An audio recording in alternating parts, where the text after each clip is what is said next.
so if we're not doing that and we're leaning on an excuse like that, what'll happen is that we'll be weak. We'll be spiritually weak. If we're not being prayer warriors, we'll be spiritually weak, and we'll be failing often in situations. And if we continue in that mindset and we don't put our nose to the grindstone and get real with God every day and really seeking diligently the way the Bible tells us to, then we'll end up falling in some big pit somewhere along the way. It'd be difficult to regain our footing. God is full of forgiveness and mercy and grace for the honest and repentant, but why should we get ourselves into any bigger mess than we should get ourselves into, which we shouldn't be getting ourselves into messes. Galatians 5 and 16 says, to walk in the Spirit, you shall not fulfill the lusts of the flesh.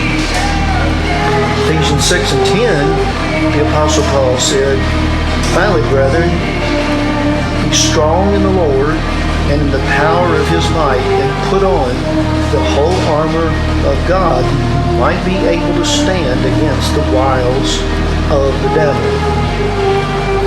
The only way you're going to put that armor on is through prayer. Faith and prayer and perseverance and diligence to seek out the heart and soul of God every day.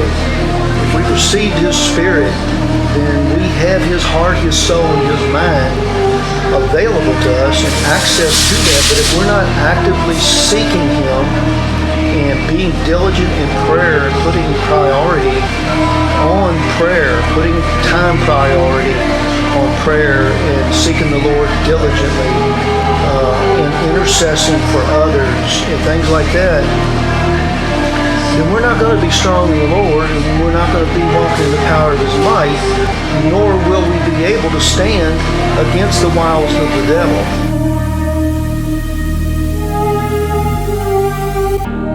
And be real with God every day and make that difference for those that we know and for those that we don't know and for ourselves. And first of all, we have to have the spiritual strength and power to walk in the Spirit and not fulfill the lusts of the flesh. There is no autopilot in walking in the Spirit. This is a persevering way, and we have to get refueled and renewed and re-strengthened every day, and it just doesn't come automatically. I would that it did, honestly.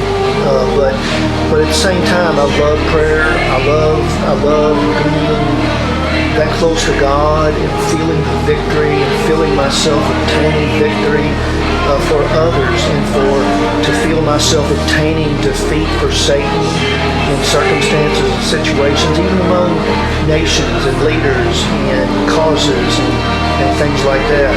There's just nothing like it. So let's get real with God. Let's stay real with God, and let's fulfill this calling, because